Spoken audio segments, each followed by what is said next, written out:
J'ai pu mesurer, au quotidien quasiment, la manière dont le régime par points était un régime qui me semblait de plus en plus adapté aux besoins de demain en matière de retraite.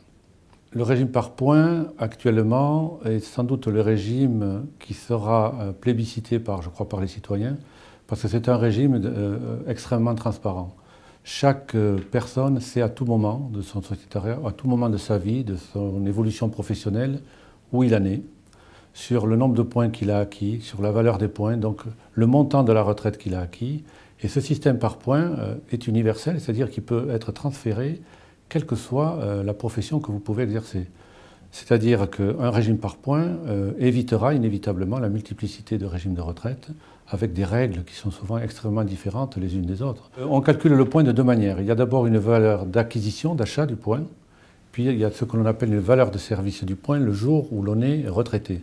Alors la valeur d'acquisition du point, elle est fixée chaque année dans notre mutuelle en fonction de critères de provisionnement des régimes, en fonction de l'évolution de la durée de la vie et en fonction également des résultats économiques qu'on a eus au cours de l'année. Donc chaque année, il y a une discussion au sein du conseil d'administration pour savoir si on doit ou non faire évoluer la valeur du point. En faisant évoluer la valeur du point, automatiquement, le prix d'achat est plus élevé et automatiquement aussi, quasiment, la valeur de service du point est également plus élevée, ce qui permet au montant de la pension d'évoluer. Mais ça nous permet d'être en phase avec les réalités économiques du pays. Et en période de crise, comme on le connaît depuis un certain nombre d'années, globalement, la valeur de service a plutôt stagné par rapport à la valeur d'achat. Donc ça permet un pilotage extrêmement fin, un peu comme celui que l'on connaît aujourd'hui sur la GIR-Carco, où régulièrement, organisations syndicales et patronales se réunissent et discutent entre elles de l'évolution du régime. C'est un peu le même système.